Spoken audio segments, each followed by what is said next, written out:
In this program, I'll be speaking to a number of decision makers about sustainability, where environmental, social and government screens have helped to identify investment opportunities or avoid investment risks.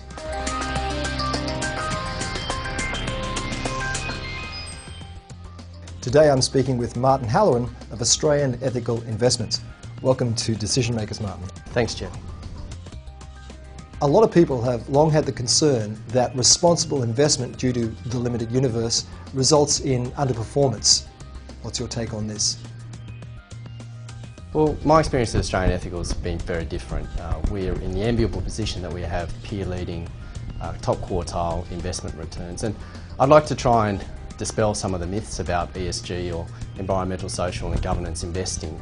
And that is that, firstly, that ESG investing involves sacrificing some returns, and secondly, that ESG investing is some sort of alternative investment or some sort of overlay. I think that the basic premise is that ESG investing should provide the same returns as so-called mainstream funds. And if that basic premise is proved, then there's no reason why ESG investment shouldn't form part of a core portfolio, because we are investing and we're researching themes which are very much mainstream core themes, things like climate change, things like water, things like energy security, food security and even corporate governance. Now, these are going to be core research and investment themes for many years to come. Can you give me a couple of examples where social and the governance screens have helped to identify investment opportunities or avoid investment risks? Yeah, a couple of examples we have were our initial concerns about environmental and food security concerns over first stage biofuels such as ethanol. So we completely avoided that sector and the fallout that came from that. And also we advocated for a long time that with the renewable energy industry in Australia very much in its infancy, that we needed some type of transition fuel that had lower emissions than coal. And that fuel that we researched is coal seam gas.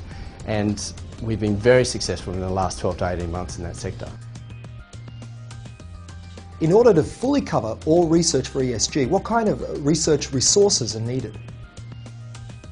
Australian Ethical, we're quite lucky because we have 6 dedicated ESG research resources on top of 5 dedicated financial analysts as well. And I think a lot of people underrepresent or misunderstand the amount of resources necessary when a firm signs up to UNPRI or the UN Principles for Responsible Investment. There's a huge amount of recording, a huge amount of reporting that's involved with that. And I think that if firms are going to sign up to UNPRI, they really need to fully understand exactly the reporting resources that are needed to cover off on this particular sector. As a decision maker, Martin, thank you for sharing your thoughts. My pleasure.